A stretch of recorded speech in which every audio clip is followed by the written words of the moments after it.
satisfecit du gouvernement congolais après la décision du Conseil de sécurité d'imposer des sanctions aux rébellions congolaises du M23 et rwandaises du FDLR, toutes deux actives dans l'est de la République démocratique du Congo. Pour le porte-parole du gouvernement, Lambert Mende, c'est une condamnation très attendue et qui arrive à point nommé. Lundi, le Conseil a sanctionné deux autres dirigeants du M23, Jean-Marie Roniga, qualifié de chef civique du mouvement, et de son bras droit Eric, présenté comme commandant du M23, soupçonné d'exactions contre des femmes et des enfants.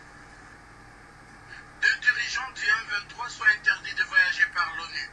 Dans un communiqué, l'ambassadrice des États-Unis à l'ONU, Susan Rice, estime que ces décisions vont faciliter des progrès vers une paix durable dans l'Est de la RDC. Les mêmes communiqués demandent aux membres du M23 et du FDLR de faire défection et de se démobiliser afin de se dissocier des groupes sanctionnés.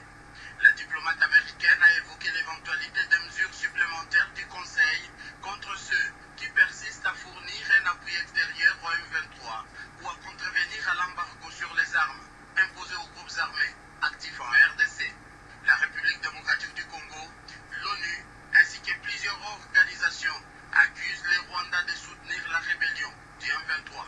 Du côté du gouvernement congolais, c'est la satisfaction de ces sanctions qui viennent d'être prises contre les deux groupes armés à la base de la déstabilisation dans la région de l'Est de la RDC.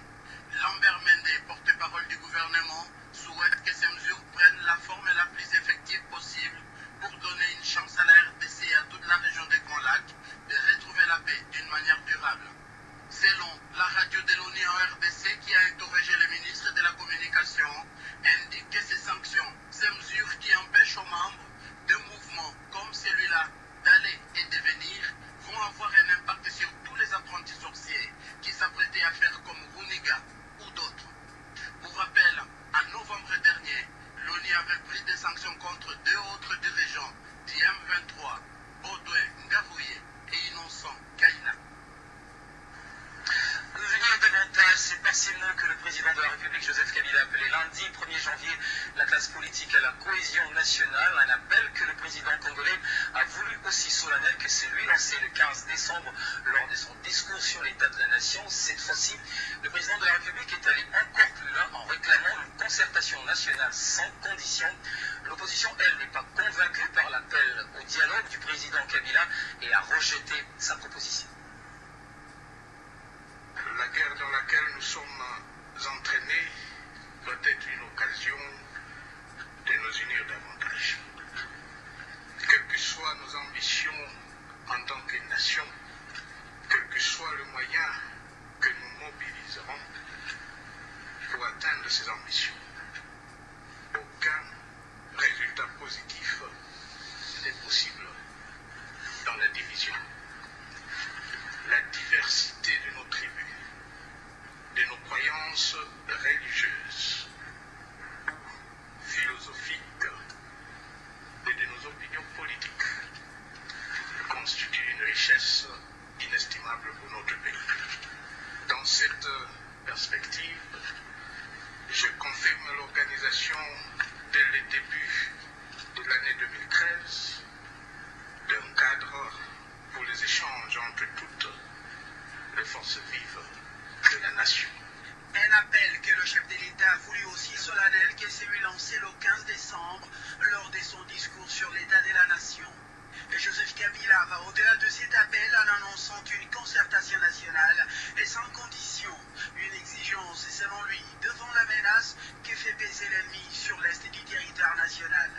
L'appel réitéré du président de la République à 2 jours de la reprise des pourparlers entre le gouvernement et les valets du régime cynique de Kigali sous l'étiquette du M23, soit à Kampala, soit à Brazzaville.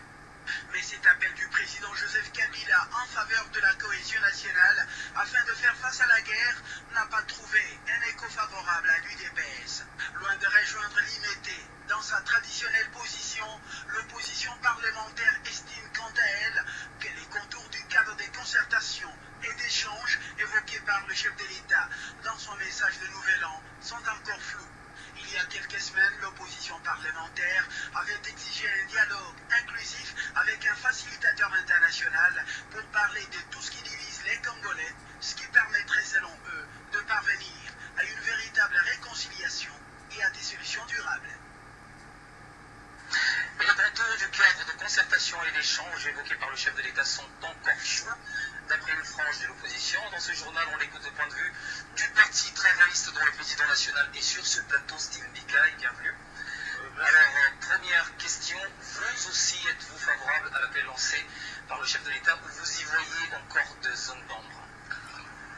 Nous sommes d'accord qu'il faut qu'il y ait une concertation nationale en vue de pouvoir former un front commun intérieur contre la nation étrangère. Là où je ne suis pas d'accord, c'est quand le chef de l'État lance cet appel et dit que sans condition. On ne peut pas manquer de conditions. Exemple, l'opposition, nous disons que pour se concerter, on ne doit pas le faire autour du chef de l'État. On doit le faire en face du chef de l'État. Et pour ce faire, quelle est la nuance? La nuance est que ce n'est pas lui qui doit nous réunir pour être autour de lui. Nous devons être en fait de lui, c'est-à-dire il faut qu'il y ait un médiateur, n'est-ce pas, accepté par les deux parties. Il faut qu'il y ait un cas des charges autour duquel on va discuter. Voyez-vous? Exemple pour notre parti travailliste. Et vous avez toujours voulu l'ouverture d'un dialogue interne national? Nous sommes d'accord de ce dialogue.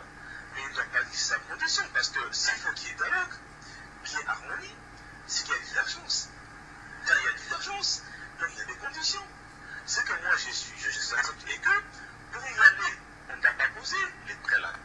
Mais quand on va être ensemble, il y a des conditions à poser. Lesquelles, par exemple? Pour le Parti travailliste, nous pensons qu'on doit arrêter toujours à recourir aux étrangers pour mettre ensemble. On peut par exemple désigner. Ce sera un dialogue interne. Ce sera un dialogue interne. On peut désigner un médiateur national. Exemple, un prélat, comme M. Amossé, par exemple, pour mettre ensemble. Mais pour y arriver, il faut que nous soyons organisés. Or, le pouvoir nous empêche de nous organiser, notamment pour désigner un porte-parole. Donc, on ne peut pas aller à ce dialogue avec l'AMP, dont le chef est M. Kabila, et nous, on est dispersés. Il faut qu'on ait un porte-parole autour duquel on va s'organiser. À ce jour, le pouvoir... Mais la division au sein de l'opposition n'engage en aucun cas la majorité. Non, c'est-à-dire, l'opposition est déjà d'accord. On a mis en place un règlement intérieur qu'on a transmis à M. Minakou, président de l'Assemblée nationale, pour qu'il nous convoque afin qu'on puisse mettre sur pied nos structures. Jusqu'à ce jour, M. Minakou bloque la machine. Donc, la majorité le bloque. On ne saurait pas aller en dialogue sans chiffre de fil. Or, d'après la Constitution, nous devons avoir un porte-parole. Donc, si on a un porte-parole, on va s'organiser en mauvais point de vue avant d'affronter la majorité en face. Mais, je pense que c'est positif que le président Kabila puisse demander qu'il y ait une concertation. Pour nous, nous sommes d'accord, on va se concerter. Et vous voulez que le dialogue se fasse face au président de la République et non pas tout. On doit le faire face à lui et sa majorité, pas autour de lui. Voilà.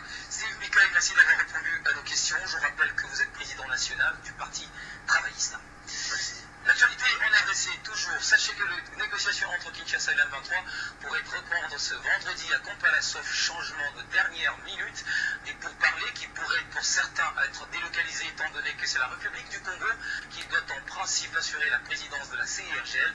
Mais la question n'est vraiment pas à l'ordre du jour à Kinshasa, où les délégués se préparent à regagner la capitale ougandaise pour la suite des travaux qui pourraient ramener la paix dans l'Est. Plus que 48 heures avant la reprise des pourparlers de Kampala. Débuté le 9 décembre 2012, le dialogue a été suspendu le 21 décembre dernier. La facilitation ougandaise avait justifié ce report, prenant en compte des contraintes liées à la disponibilité, durant les fêtes de fin d'année, du personnel technique d'appui indispensable au bon déroulement des travaux. Toutefois, pendant les 2 semaines de pourparlers, c'est difficilement que les deux parties ont pu enregistrer des progrès notables. Après s'être mutuellement rejeté les responsabilités de la crise, gouvernement et rebelles avaient réussi à adopter le règlement intérieur et les points constituant l'ordre du jour du dialogue dans la revue de l'accord de paix du 23 mars 2009, les questions sécuritaires et les questions sociales, politiques et économiques. La plus grande question qui préoccupe l'opinion nationale est celle de l'avenir de ces pourparlers et même de leur opportunité. Moi, je pense qu'aujourd'hui, nous devons regarder le cap. Le cap, c'est être armé suffisamment mentalement pour essayer de répondre aux attentes de la population. Que ce soit à Kampala ou à Brazzaville, l'important c'est l'aboutissement de ces pourparlers.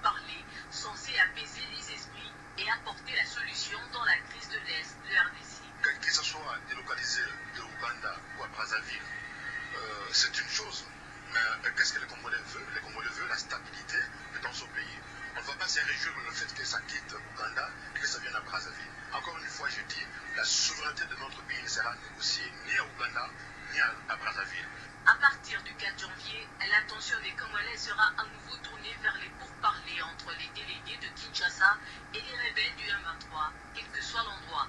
Des rebelles dont les chances s'amoindrissent, avec notamment l'adoption le 1er janvier des sanctions par le Conseil de sécurité des Nations Unies, des nouvelles sanctions contre le M23.